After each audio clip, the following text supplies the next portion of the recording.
बेहद दिल छू जाने वाली भावुक कहानी माँ बाप बेटे और बहू पर। गांव के एक छोटे से घर में बूढ़े माँ बाप रहते थे।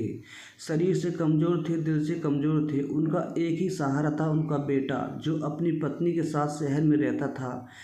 शुरुआत में बेटा हर हफ्ते फ़ोन पर बात हालचाल पूछता था, लेकिन धीरे धीरे फ़ोन कम होता गया।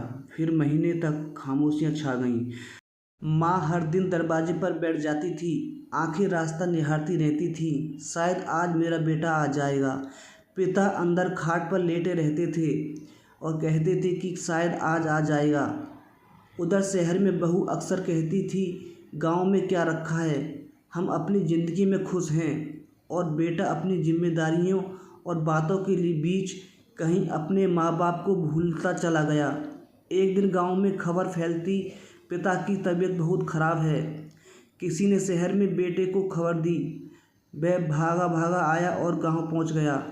जैसे ही घर में कदम रखा, माँ उसे देखते ही रो पड़ी। बेटा तू आ गया।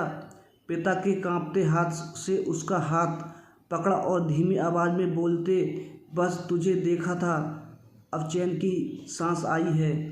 और अगले ही पल उसकी सांसें थम गईं। उस दिन बेटे को समझ आया, जिसे वह व्यस्त जिंदगी समझ रहा था, असल में वो अपने सबसे कीमती रिश्ते खो रहा था।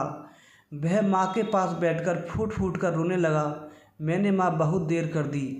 माँ ने आंसू पूछते हुए कहा, बेटा माँ बाप का इंतज़ार करता रहने चाहिए। सीख, माँ बाप की मोहब्बत अनमोल होती है और उनकी इंतज़ार कभी हल्के में नहीं लेना चाहिए। समय रहते हुए उनका साथ देना चाहिए, क्योंकि बाद में सिर्फ पछतावा ही रह जाता है।